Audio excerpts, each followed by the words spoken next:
भी एजुकेशन में आपका स्वागत है। हम नाउन पे आधारित क्वेश्चंस देख रहे हैं जो एग्जाम में पूछे गए क्वेश्चंस हैं। इन पे हमने 3 एक्सरसाइज देख ली है और अब हम चौथी एक्सरसाइज देख रहे हैं, जिसमें अभी तक हमने पहले पार्ट में चौथी एक्सरसाइज के पहले पार्ट में 14 क्वेश्चन देख लिए हैं। अब उसके हम आगे शुरू करते हैं। अभी तक हमने लगातार बात करते हुए ये देख लिया है कि हमारा जो सब्जेक्ट है वो एक वर्ड का हो सकता है। जब एक वर्ड का होगा तो वो वर्ड जो है वो पार्ट्स ऑफ स्पीच में से हमारा या तो नाउन होगा या प्रोनाउन होगा। फिर हमने देखा कि भाई कभी कभी एक से अधिक वर्ड यानी 2 वर्ड मिल कर के भी एक ही नाउन को प्रदर्शित कर सकते हैं। अगर ये एक ही 2 वर्ड मिल करके या 3 वर्ड मिल करके एक नाउन को प्रदर्शित कर रहे हैं तो ये भी सब्जेक्ट हो सकता है हमारा। यानी वो हमारा कहने का मतलब है सब्जेक्ट जो हमारा 2 वर्ड का भी हो सकता है जो एक ही नाउन को दर्शाएगा। जैसे हमने कहा है स्ट्रीट लैम्प। स्ट्रीट लैम्प क्या है भाई? स्ट्रीट लैम्प एक ही वस्तु को दर्शा रहा है। गली में लगी हुई जो लाइट होती है उसको हम दो, हालांकि इसमें 2 वर्ड प्रयोग हो रहे हैं लेकिन हम स्ट्रीट लैम्प कह रहे हैं, तो वो एक ही वस्तु को दर्शा रहा है। तो कभी कभी ऐसे नाउन मिल जाएंगे हमें जो ये सब्जेक्ट बन सकते हैं। फिर हमने बात की थी कभी कभी क्या होगा कि 2 या 2 से अधिक नाउन जो है वो हमें प्रीपोजिशन से जोड़ दिए जाएंगे। जोड़ करके वो हमें हमारे सब्जेक्ट वाला जो पार्ट है उसके हिस्से में आएंगे। 2 या 2 से अधिक नाउन जो है वो प्रीपोजिशन से जोड़ करके, और प्रीपोजिशन से जोड़ करके आना उनका आवश्यक भी हो जाता है, क्योंकि जैसे हमने बात की थी, अगर मैं बात करना था, अगर इसी सेंटेंस में ही देखते हैं हम, यहाँ पे हमारे सेंटेंस में है कि भाई अगर हम देखें, पहली बात तो हम सेंटेंस को 2 पार्ट में बांटते हैं। एक होता है सब्जेक्ट, दूसरा होता है प्रेडिकेट। सब्जेक्ट पार्ट को हम ले करके चलते हैं जब तक हमारा वर्ब नहीं मिल जाता है। तो हम यहाँ से चलते हैं, देखते हैं अभी तक वर्ब कोई मिल नहीं रहा हमें। तो वर्ब देखते हैं, हमारा वर्ब इज से स्टार्ट हुआ है, तो ये हमारा यहाँ तक सब्जेक्ट हो गया। सब्जेक्ट के पार्ट में ही हम देखेंगे तो हमारे ये कम से कम 10 वर्ड जो हैं ये अब सब्जेक्ट का कार्य कर रहे हैं। जब कई वर्ड सब्जेक्ट का कार्य कर रहे होते हैं तो उसमें से कोई एक ही नाउन हमारा सब्जेक्ट बनता है। बात किसी एक ही नाउन के बारे में की जा रही होती है, बाकी सब नाउन को प्रीपोजिशन से उसी नाउन से संबंधित कर दिया जाता है। ऐसा सब्जेक्ट जो है हमारा, ऐसा नाउन जो है हमारा सब्जेक्ट वर्ड कहलाता है। तो पहले हमारा सब्जेक्ट वर्ड हमें पहचानना जरूरी हो जाता है, और सब्जेक्ट वर्ड हमारा एक नाउन ही होगा, वो हम देख लेंगे। उसी के अनुसार हमारी वर्ब होगी। और हम प्रेडिकेट के पार्ट में चलते हैं, और प्रेडिकेट के पार्ट में हम देखते हैं कहीं और कोई वर्ब तो नहीं है। अगर एक ही क्लास में एक और वर्ब आती है तो वो कभी फाइनाइट वर्ब नहीं हो सकती, वो या तो इन्फिनिटिव रूप में होनी चाहिए या जिरंड रूप में होनी चाहिए। इन्फिनिटिव का मतलब है मतलब वर्ब की बेसिक फॉर्म के पहले टू लगा होगा प्रीपोजिशन, या अगर जिरंड के रूप में है तो आईएनजी लगा होगा वर्ब की फर्स्ट फॉर्म के साथ में। अगर वो ऐसा नहीं है, मतलब इन्फिनिटिव या जिरंड के रूप में नहीं आया हुआ है, तो हम ये संभावना देखेंगे कुछ सेंटेंस में हो सकता है एक से अधिक क्लाज हो। यानी हमारी जो दूसरी वर्ब आ रही है अगर वो फाइनाइट वर्ब है तो हमारे सेंटेंस में जो है एक से अधिक क्लाज हो सकती है। तो हम ये देखने का प्रयास करते हैं। प्रेडिकेट पार्ट में हमने देखा एक वर्ब है, आगे बढ़ते हैं तो कहीं पे भी हमें वर्ब दिखाई नहीं दे रही है। एक देखिए, एक वर्ब आया कम, लेकिन कम के पहले टू लगा हुआ है, यानी ये इन्फिनिटिव रूप है वर्ब का। तो ये ठीक है, हमारी एक ही क्लाज, यानी ये हमारा सेंटेंस एक क्लाज है। अगर एक ही क्लाज है तो प्रिंसिपल क्लाज होती है, और ऐसा सेंटेंस हमारा सिंपल सेंटेंस कहलाता है। तो हमें पता चल गया हमारा सेंटेंस जो है सिंपल सेंटेंस है। लेकिन अब हम सब्जेक्ट की बात करें, सब्जेक्ट का डिटेल एनालिसिस करें, तो सब्जेक्ट हमारा यहाँ 10 वर्ड से मिलकर बना हुआ है, जिसमें हम देख रहे हैं एक प्रीपोजिशन है ऑफ और दूसरा प्रीपोजिशन है इन। तो 2 प्रीपोजिशन है। अगर प्रीपोजिशन के बाद हम जानते हैं नाउन आना बहुत ही जरूरी है, तो इस प्रीपोजिशन के बाद जो ये बीफ है, एक नाउन ये आया हुआ है। दूसरा, इन के बाद जो प्रीपोजिशन है वो है प्राइस। प्राइस है, अब इसके पहले होलसेल लगा हुआ है। हम होलसेल प्राइस को इकट्ठा लेकर के पढ़ सकते हैं। हम कहेंगे क्या, होलसेल प्राइस मतलब थोक मूल्य, यानी हम कहेंगे थोक बिक्री मूल्य। अब दोनों को मिला करके ये एक ही चीज़ को दर्शा रहे हैं कि जो होलसेल प्राइस है उसको बात कर रहे हैं। तो ये दोनों मिल करके हम इनको एक नाउन ही समझेंगे, ना कि इसको एडजेक्टिव समझेंगे। तो ये वो ऐसा हमारा नाउन हो गया जो दो वर्ड मिल करके एक नाउन को दर्शाएंगे। तो हमने देखा इन के बाद, और हम जानते हैं कि नाउन के साथ में आर्टिकल तो आने मतलब आ ही जाते हैं, इनके साथ में आर्टिकल इसी सब्जेक्ट का पार्ट होते हैं। भाई अगर उस नाउन को हमें निश्चित करना है तो हमारा डेफिनेट आर्टिकल जो है, जो डेफिनेट करता है वो द आ जाएगा। अगर उसे इनडेफिनेट दिखाना है, सभी के ऊपर लागू करना है, उसे सीमित नहीं करना है, तो आर्टिकल ए आ जाएगा। अगर काउंटेबल सिंगुलर है तो, अगर अनकाउंटेबल है तो नहीं आएगा। सिंगुलर है और अनकाउंटेबल है तो नहीं आएगा। जैसे यहाँ बीफ अनकाउंटेबल है तो नहीं आएगा यहाँ पे। अब हम देख रहे हैं कि इसके पहले वाला जो हमारा इन के पहले है, इसमें भी हमारा एक नाउन है, ये शार्प हाइक। हाइक मतलब होता है किसी चीज़ में अचानक हुई वृद्धि और बड़ी तेज़ी से वृद्धि, इसे हम हाइक कहते हैं। तो हम कह रहे हैं कि अब ये देखिए, हमने देखा यहाँ पे शार्प हाइक जो है, इस दोनों को इकट्ठा मिला के हम पढ़ेंगे तो शार्प हाइक मतलब वो तेज वृद्धि। और हमने ये जाना है भाई, ये एक नाउन ये भी है यहाँ, लास्ट वीक जो है ये भी एक नाउन है। वीक हमारा एक नाउन है, लास्ट तो हमारा वीक के बारे में बता रहा है। तो हम इसे देख लेते हैं कि ये लास्ट वीक को एक साथ लेकर के हम पढ़ लेते हैं। लास्ट वीक यानी अंतिम सप्ताह, या लास्ट को आप यहाँ पे ले सकते हैं एडजेक्टिव के रूप में, चूँकि वीक का के बारे में बता रहा है ये। तो लास्ट वीक जो है, अब इस पर अपोस्ट्रोफी यस लगा हुआ है। ये नाउन का कैसा रूप है? नाउन का हमारा पॉजेसिव केस है, और नाउन का पॉजेसिव केस, इस नाउन का अधिकार इस नाउन पे पोजेशन बताया जा रहा है। अगर पोजेशन बताया जाता है तो हम जानते हैं ऐसा जो सिस्टम है वो पोजेशन बताने का सिर्फ सजीव के लिए है, जबकि हमारे यहाँ वीक निर्जीव है। लेकिन हमने पढ़ा था कुछ अपवाद के रूप में जहाँ पे निर्जीव का भी अधिकार सजीव वाले माध्यम से बताया जा सकता है, और तब बताया जा सकता है जब वो टाइम को शो कर रहा हो, या डिस्टेंस को शो कर रहा हो, या वेट को शो कर रहा हो। तो हम देख रहे हैं यहाँ पे ये टाइम को शो कर रहा है। हम कह रहे हैं लास्ट वीक शार्प हाइक, यानी अंतिम, इतना इसका मतलब हो गया अंतिम सप्ताह का शार्प हाइक, जो तेज वृद्धि, यानी अंतिम सप्ताह की तेज वृद्धि। और तेज वृद्धि ये किस में हुई ये बताना पड़ेगा हमें। तो फिर एक प्रीपोजिशन से जोड़ा, किस में हुई है? इन होलसेल प्राइस, होलसेल प्राइस में। और यहाँ देखिए ये क्या है? Of beef, beef. तो हम अगर इसको हिंदी में तो सीधा पढ़ते हैं, इंग्लिश में उल्टा पढ़ते हैं, यानी बीफ की होलसेल प्राइस में लास्ट वीक की जो तेज शार्प हाइक हुआ है वो क्या है? वो है अब क्या है? अ स्ट्रांग इंडिकेशन है। ये एक नाउन है हमारा, इंडिकेशन, एक स्ट्रांग इंडिकेशन है, मतलब एक मजबूत संकेतक है। किसके लिए? For higher meat cost. अब हमें ये मीट कास्ट हम जो है एक साथ लेकर के पढ़ेंगे, यानी कि मीट का जो कीमत है, मीट की कीमत को मांगना चाहते हैं। और ये हायर जो हमारा एडजेक्टिव है जो कि कंपैरेटिव डिग्री का है, यानी मीट का जो कास्ट पहले था उसकी अपेक्षा हम तुलना करना चाहते हैं। अब ये इसका प्राइस क्या हुआ? हायर हो गया है। तो कंपैरेटिव डिग्री तभी लगती है जब दो चीज़ों के बीच में तुलना होती है। यानी मीट का जो कॉस्ट पहले था, अब उसका कॉस्ट क्या हुआ? अब उससे अधिक अधिक हो जाएगा। ये इंडिकेशन, इसके संकेतक है। टू कम, टू कम मतलब अब आने वाला है, यानी कि मीट का जो कॉस्ट है वो पहले से ज़्यादा हाई होने वाला है। इसका एक मजबूत संकेतक है। क्या संकेतक है? जो लास्ट वीक में जो शार्प हाइक हुआ है बीफ के होलसेल प्राइस में। इस सेंटेंस में ये कहा जा रहा है।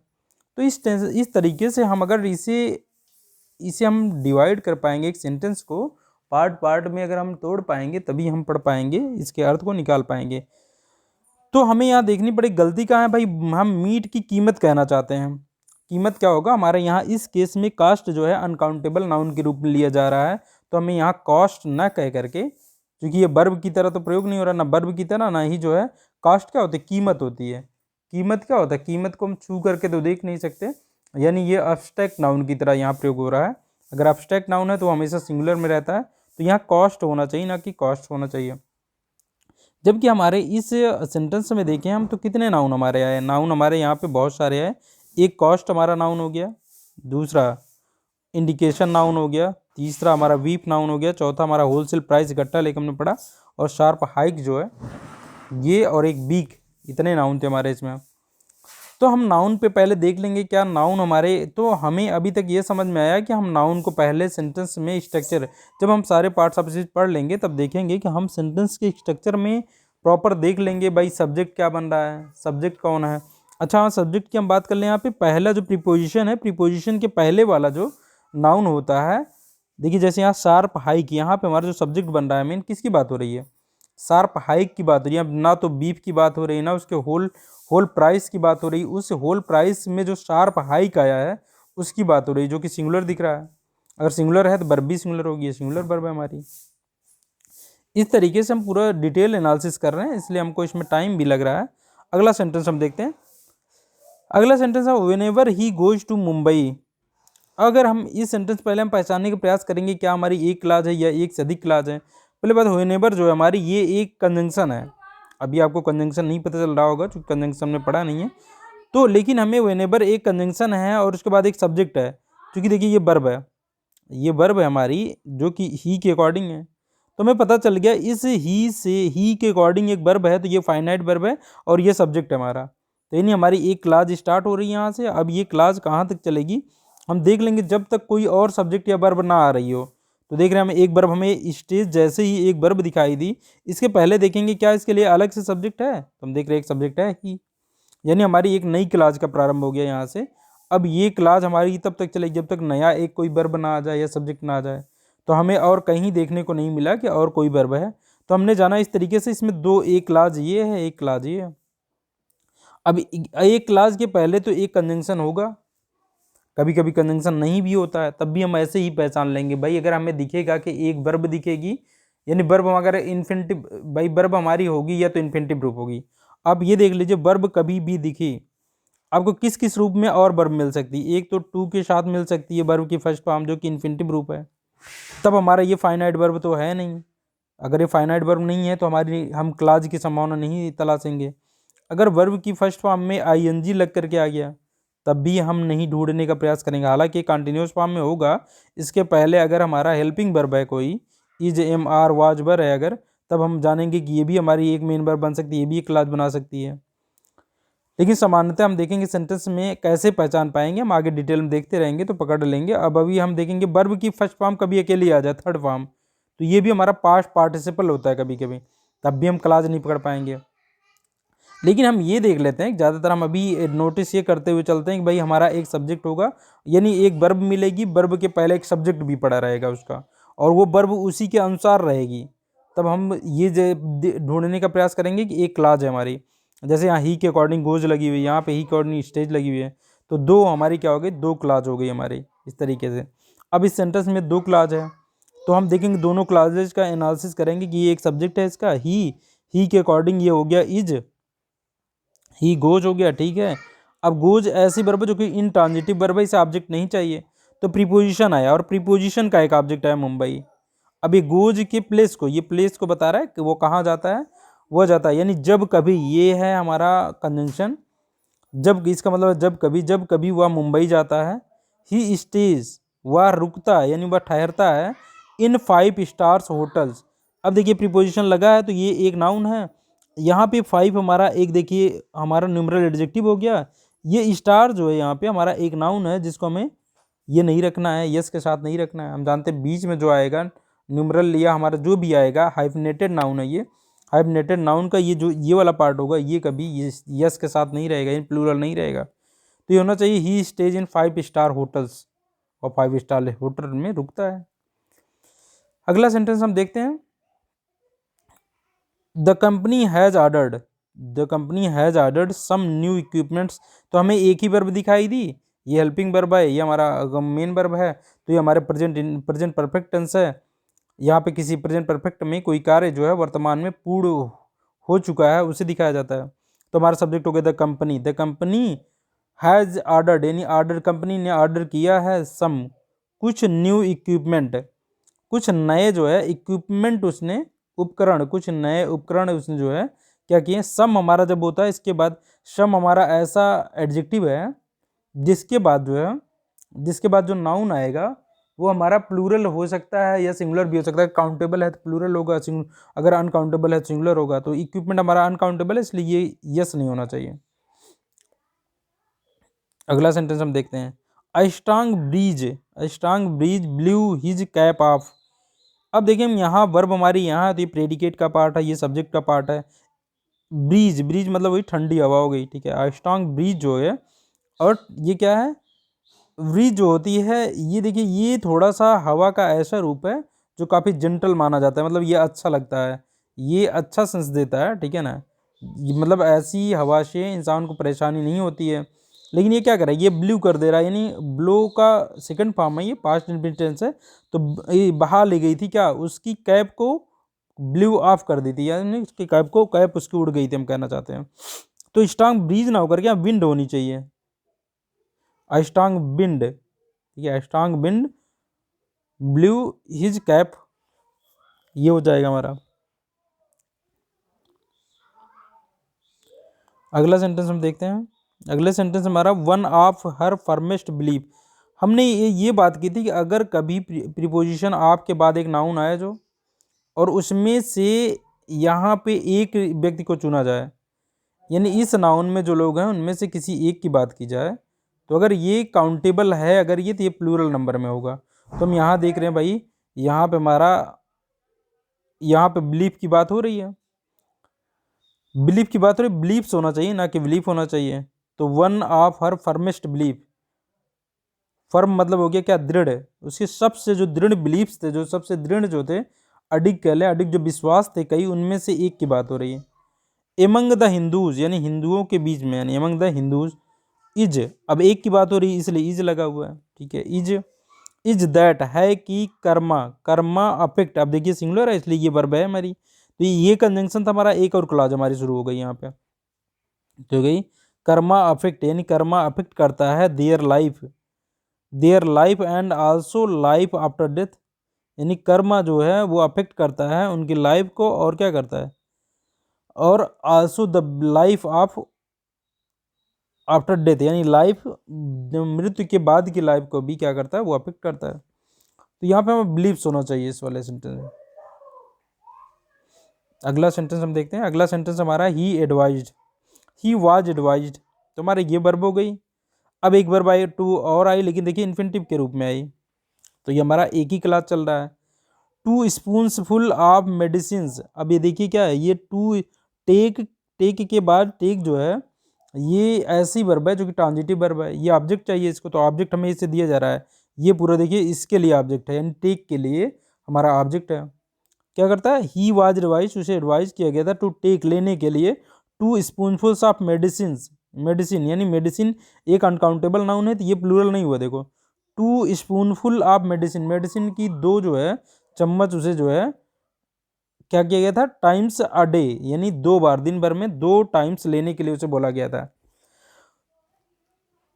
तो यहाँ पे हम देख लेंगे, तो यहाँ पे क्या है कि भाई टू स्पून फुल्स इसको बनाना है, तो ये स्पून फुल्स होना चाहिए ना कि स्पून होना चाहिए, तो हमारा पूरा नाउन जो है वो है स्पून फुल, ये नाउन है, तो इसमें स्पून फुल्स ऐसे होना चाहिए। तो यहाँ पे हमें इसे प्लूरल बना पड़े, क्योंकि यहाँ पे जो हमारा एडजेक्टिव है वो एक से अधिक नंबर को दर्शा रहा है। अगला हम देखते हैं, it is a big blunder. अब ये देखिए वर्ब यही है हमारी, तो इट से बन रहा, जब इट से शुरू होता है वाक्य, तो हमारा जो सब्जेक्ट जो होता है वो बाद में रहता है, हमारा वर्ब पहले रहता है। हम कह रहे हैं it is a big blunder, blunder हमारा यहाँ पे एक नाउन है, जो कि ब्लंडर का मतलब होता है बिग मिस्टेक, बिग मिस्टेक, अगर बिग के साथ में मिस्टेक रहता तो ठीक था, लेकिन ब्लंडर का मतलब ये बिग मिस्टेक, तो इसके साथ बिग नहीं लगाते हैं।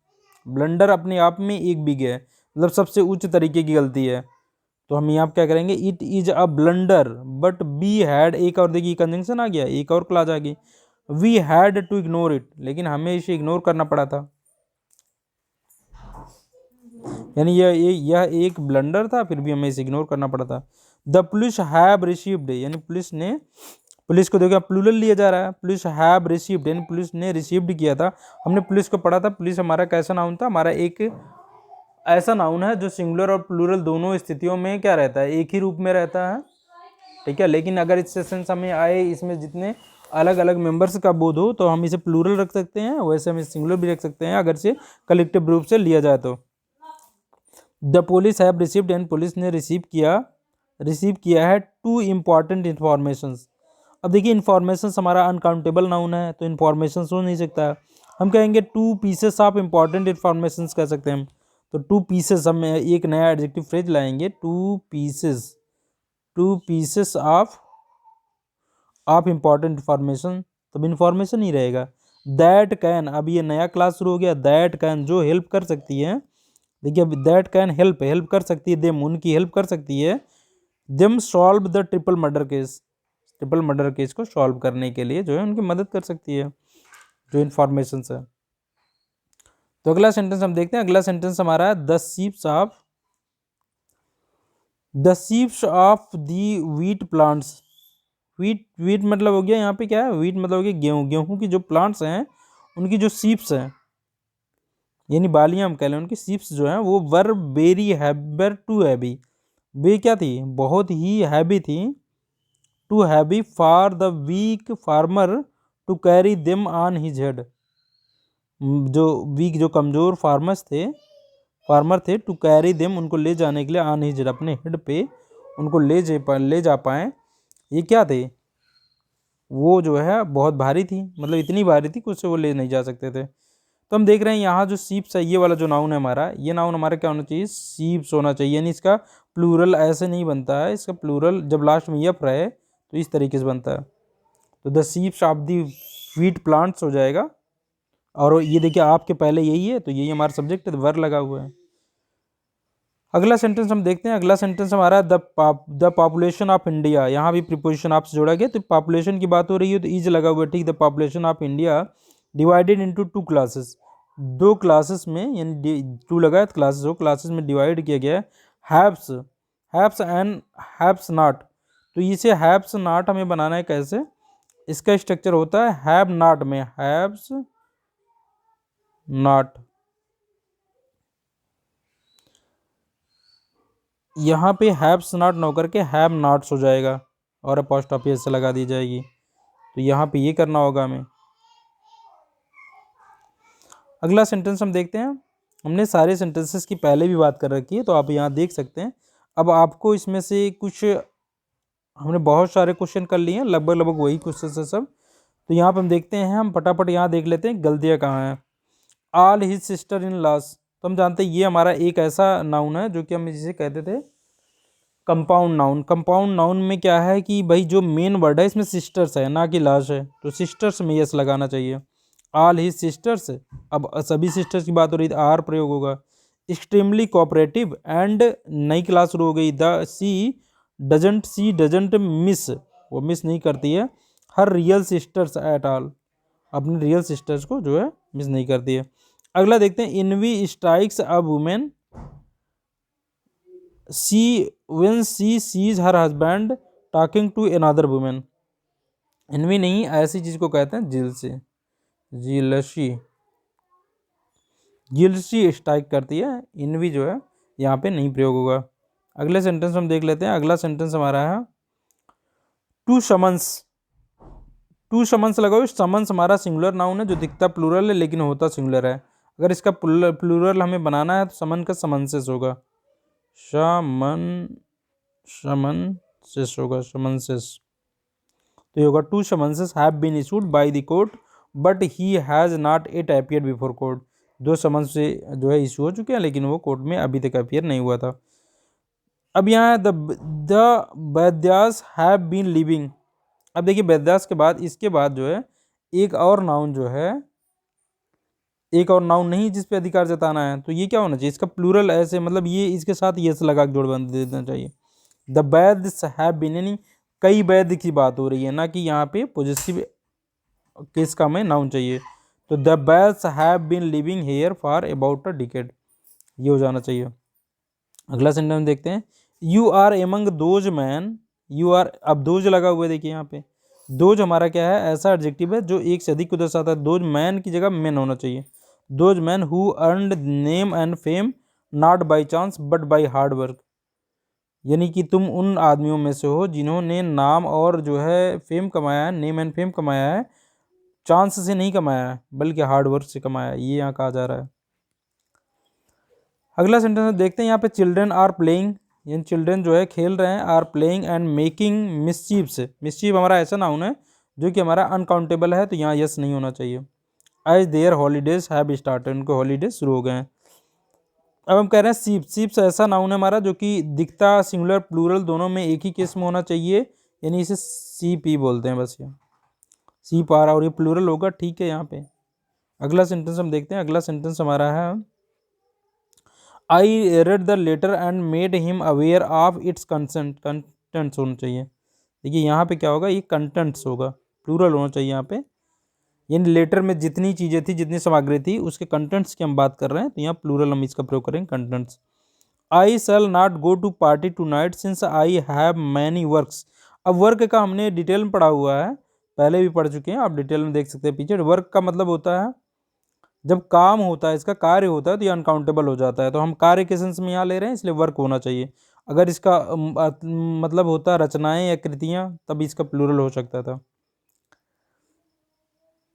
तो अगला सेंटेंस हम देखते हैं। अगला सेंटेंस हमारा है one must be always true. मतलब किसी को भी क्या हमेशा ट्रू होना चाहिए, टू वंस वर्ड्स। अब अपने शब्दों से हम कह रहे हैं, यहाँ शब्द ये शब्द वाले नहीं है जो गिनती कर सकते हैं हम, 1 2 शब्द 3 शब्द, इस सेंटेंस में 4 शब्द हैं, ऐसे शब्द नहीं है। अपने शब्द मतलब अपनी जुबान से, अपनी जो बात दी है उस पर पक्का होना चाहिए, तो वर्ड होना चाहिए, इस केस में वर्ड होना चाहिए, अपनी बातों पे पक्का होना चाहिए किसी को। If one wants to get respect from everyone, यदि कोई सभी से अगर रिस्पेक्ट चाहता है तो उसे अपने शब्दों का पक्का होना चाहिए, हम कहना चाहते हैं। Even after the enactment of several acts and provisions, मतलब कह रहे हैं कि इनएक्टमेंट मतलब किसी चीज़ के लागू होने के बाद, यानी कि सेवरल एक्ट यानी कुछ एक्ट्स जो हैं और प्रोविजंस जो हैं, कुछ अधिनियम और प्रावधान जो इनके लागू होने के बाद भी, हम कह रहे हैं बाद भी, we can see 5 years old boys, 5 years ना होकर के 5 year होना चाहिए, 5 year old boys working in the hazardous factories. ये हमारा यहाँ पे इस तरीके से होगा। द फैंस ब्लेड, यहाँ ये गलत है चूंकि ये नॉन लिविंग थिंग के लिए ऐसी व्यवस्था नहीं है, ये होना चाहिए the blade of the fan होना चाहिए, have broken and we must buy a new fan before disposing it off. अगला देखते हैं, सी वियर स्पेक्टेकल्स होना चाहिए, ठीक है, हम चश्मे की बात करेंगे, स्पेक्टेकल्स होगा। सो सी वाज अनेबल टू सी, वो देख नहीं पा रहा था, the gangster that attacked her last night, last night में जो गैंगस्टर ने उसके ऊपर अटैक किया था उसे देख नहीं पाया क्योंकि उसके स्पेक्टेकल्स जो है उसने पहन नहीं रखे थे। अगला देखेंगे, अगले में हमारा है ऑल दी फर्नीचर्स। फर्नीचर्स जो है फर्नीचर होना चाहिए क्योंकि ये काउंटेबल अनकाउंटेबल है, तो यहाँ ये नहीं हो सकता है। All the furnitures have been sold for a song as we were in a hurry to leave the town, हमने ये सेंटेंस पहले भी देख रखा। The angry mob, mob already angry होती है, तो यहाँ एंग्री नहीं होना चाहिए। मॉब जो है हमारी एंग्री जो लोगों की जो भीड़ है उसे ही हम मॉब कहते हैं, तो ये मॉब होना चाहिए, एंग्री नहीं लगना चाहिए। The mob attacked the police officers when they came to raze the illegal construction, हम यहाँ देखेंगे ये हमारा नहीं प्रयोग होना चाहिए। अगला सेंटेंस हम देखते हैं, दे लेफ्ट देयर लगेजेज नहीं होना चाहिए, लगेज होना चाहिए क्योंकि लगेज अनकाउंटेबल नाउन है, तो लगेज होना चाहिए यहाँ पे। At home by mistake and went to railway station, the car, अगला है the car could not ascend the steep hill because it was in the wrong gear, gears नहीं होना चाहिए, गियर होना चाहिए क्योंकि अगर कार में एक समय में एक ही गियर लगाया जा सकता है, एक ही गियर लग सकता है, गियर्स नहीं होगा। कार हम कह रहे हैं कि कार जो है वो स्टीप हिल जो थी उस पर चढ़ नहीं सकी थी क्योंकि वो क्या कह रहे हैं गलत गियर में थी, हम कहना चाहते गलत गियर में थी, गियरों में नहीं थी, तो यहाँ पे क्या होगा गियर्स होगा हमारा। The ticket window, ticket window नहीं टिकट काउंटर होता है, तो यहाँ हम टिकट काउंटर प्रयोग करेंगे। कुछ वर्ड तो ऐसे हैं कि भाई वहाँ पे कुछ स्पेसिफिक वर्ड प्रयोग किए जाते हैं तो उनसे संबंधित गलतियाँ। The ticket window remained closed through out the day, यानी पूरे दिन भर जो है टिकट काउंटर जो है वो बंद था। सत्यजीत रे हु कंसीव्ड को authored and directed a number of good films, Satyajit रे की बात हो रही जिन्होंने क्या किया था, कई को अथर किया था और उन्होंने डायरेक्ट किया था, ये कई फिल्म से उन्होंने अच्छी फिल्में डायरेक्ट की थी। Was one of the India's most talented film makers, तो ये मेकर्स होना चाहिए, वन ऑफ के बाद देखिए, वन ऑफ के बाद जो नाउन आएगा वो होगा प्लूरल, ये मेकर्स होना चाहिए ना कि मेकर। अगला सेंटेंस हम देखेंगे, अगला सेंटेंस हमारा I think this is not your books, this is not, I think this is not your book it is somebody ills, हमने कहा था जब समबडी नोबडी इसके बाद इल्स आ जाए तो जो अपॉस्ट्रोफी लगेगी वो इल्स पे लगेगी ना कि समबडी, तो इल्स के बाद अपॉस्ट्रोफी होनी चाहिए, यहाँ नहीं होनी चाहिए। अगला you should not put your sign, अब यहाँ नाउन जो होता है, साइन जो है वर्ब रूप है, तो हमारा जो शाइन की जगह में सिग्नेचर लगाना होगा, पूरा सिग्नेचर लिखना होगा, नाउन रूप सिग्नेचर हो गया, जैसे हम कहें सिग्नेचर यहाँ प्रयोग होना चाहिए। अगला सेंटेंस हम देख रहे हैं, टाउन्स आफ्टर टाउन्स, तो दो नाउन का रिपीटेशन, एक ही नाउन का रिपीटेशन हुआ, तो ये सिंगुलर में होने चाहिए और यहाँ पे वाज लगना चाहिए, ना कि वर्ब। यानी town after town was conquered by him but he found no peace. अगला सेंटेंस देखते हैं, अगला सेंटेंस हमारा है, अगला sentence, when we reached the fair, जब हम मतलब मेले में पहुंचे थे, we found that there was no place to stand, no place ना करके हम यहाँ नो रूम कर सकते हैं, यानी खाली स्थान के लिए यहाँ रूम लगाएंगे, नो रूम मतलब कोई खाली स्थान नहीं था। ऑल द एविडेंसेस, ये हमारा अनकाउंटेबल नाउन, एविडेंसेस ना होकर के एविडेंस होगा। All the evidences were against him and he was held guilty. My cousin brother ना होकर के केवल कजिन होगा, क्योंकि जो है कजिन में ब्रदर अपने आप ही रहता है। He is a cheat, cheat कहेंगे हम, ना कि चीटर कहेंगे, यहाँ चीट प्रयोग होता है, इसका नाउन रूप चीट होगा। He cheats his family members and friends too. अगला सेंटेंस हम देखते हैं, अगला सेंटेंस हमारा, the committee could not come to final conclusion, final नहीं प्रयोग होगा, क्योंकि कंक्लूजन अपने आप में फाइनल होता है, कंक्लूजन मतलब निष्कर्ष है, तो ये अपने आप में फाइनल होता है, तो फाइनल नहीं होना चाहिए और कंक्लूजन होगा। कैटल प्लूरल प्रयोग होता है, इसलिए इन दिस यहाँ पे वाज की जगह वर्ब प्रयोग होगा, क्योंकि कैटल हमेशा दिखता सिंगुलर है लेकिन होता प्लूरल है, तो इस सेंटेंस में यहाँ पे गलती है। अब अगला सेंटेंस हम देखते हैं, there should be no furnitures ना होकर के फर्नीचर यहाँ पे प्रयोग होगा, क्योंकि फर्नीचर्स नहीं होता है, अनकाउंटेबल नाउन है। The house is built of stones, यहाँ स्टोन्स का जो है हाउस को बिल्ड करने में प्रयोग किया जा रहा है, यानी ये मटेरियल नाउन है, मटेरियल नाउन अनकाउंटेबल होता है, तो स्टोन होना चाहिए, ना कि स्टोन्स होना चाहिए। संतोष लिव्स बाय द प्रिंसिपल्स, यहाँ प्रिंसिपल मतलब होता है प्रधानाचार्य, और हम यहाँ प्रिंसिपल कहना चाहते हैं, प्रिंसिपल प्रिंसिपल्स, तो यहाँ सिद्धांत वाली बात है, तो इसकी मीनिंग यहाँ पे पी के बाद यल ई होती है, उसके बाद यस होना चाहिए, तो ये यहाँ गलत है हमारा। अगला सेंटेंस हम देखें, अगला सेंटेंस है, the astronomer, astronomer who predict the future has arrived, जो प्रेडिक्ट करते हैं उनको एस्ट्रोनॉमर नहीं करके उनको एस्ट्रोलॉगर कहते हैं, तो यहाँ होना चाहिए एस्ट्रोलॉगर, एस्ट्रोलॉजर कहेंगे, एस्ट्रोलॉजर। अगला देखेंगे, he told me that it was his friends Shankar's house, तो यहाँ डबल एपोस्ट्रोफी नहीं प्रयोग हो सकता, हिज फ्रेंड और शंकर्स हाउस हम कहेंगे, फ्रेंड्स पे नहीं लगेगा, यहाँ से तब भी काम चल जा रहा है। तो इस तरीके से हमने देखा यहाँ पे जो है भाई, हमने ये एक्सरसाइज बहुत तेजी में देखी है, क्योंकि हमने सारे कॉन्सेप्ट पहले बात कर रखे हैं, सारे कॉन्सेप्ट की डिटेल में बात कर रखी है, अन्य एक्सरसाइज में हमने यहाँ पे सिर्फ गलतियाँ देखी हैं, तो आप इनको अपने आप से भी एक बार, जैसे हमने यहाँ पे एनालाइज कराया है, आप एनालिसिस का करके जो है एनालिसिस करके आप देख सकते हैं, आप खुद पहचानने की कोशिश कीजिए कि इसमें नाउन कहाँ है, और नाउन पे ही पहले फोकस कीजिए आप जो है, क्योंकि इसके बाद हम अब कल से हम शुरू करेंगे प्रोनाउन, और प्रोनाउन में हम शुरुआत से शुरू करेंगे, अगर हम सारे पार्ट्स ऑफ स्पीच पढ़ लेंगे तब बेहतर अंडरस्टैंडिंग हमारी हो पाएगी कि कैसे हम सेंटेंस के फॉर्मेशन में जो बात कर रहे हैं, ये नाउन जो नाउन है, प्रोनाउन है, ये सारे पकड़ में अपने आप आ जाते हैं, और एक ही सेंटेंस में एक नाउन के लिए अगर कोई प्रोनाउन लग रहा है, तो अगर नाउन के हिसाब से प्रोनाउन नहीं सही है, तो प्रोनाउन भी संकेत दे रहा है भाई, वो भी संकेत बताएगा कि ये गलत है, मतलब दोनों में से तो कोई गलत है। अगर हम ही के लिए, मान लीजिए हम राम लिख रहे हैं, राम के लिए ही लगना चाहिए, लेकिन उसके लिए कहीं लग रहा है, उसके लिए कहीं पे दे लग जा रहा है, तो भाई ये गलत है ना, उनके बीच सामंजस्य नहीं है। तो ये हम तभी समझ पाएंगे जब बेहतर रूप से पूरे सेंटेंस के स्ट्रक्चर को हम समझ पाएंगे, और किसके लिए कौन सा वर्ड आ रहा है ये समझ पाएंगे, तब जब हम अर्थ निकाल पाएंगे। तो सबसे इम्पॉर्टेंट तो हमारा अभी सबसे इम्पॉर्टेंट चीज़ होती है हमारी वर्ब, पहले हमें वर्ब पहचानने आना चाहिए, तो हम सारे पार्ट्स ऑफ स्पीच जब पढ़ लेंगे तब वहाँ पे हम डिटेल में जान पाएंगे जो चीज़ों की अभी हम बात कर रहे हैं। लेकिन अभी से आप देखना शुरू करेंगे तो थोड़ा सा आपकी समझ जो है बेहतर हो जाएगी। तो यहाँ से हम देखते हुए आगे चलेंगे। अब अगले पार्ट में हम कल से शुरू करेंगे अब प्रोनाउन। तो आज यहीं तक रखते हैं।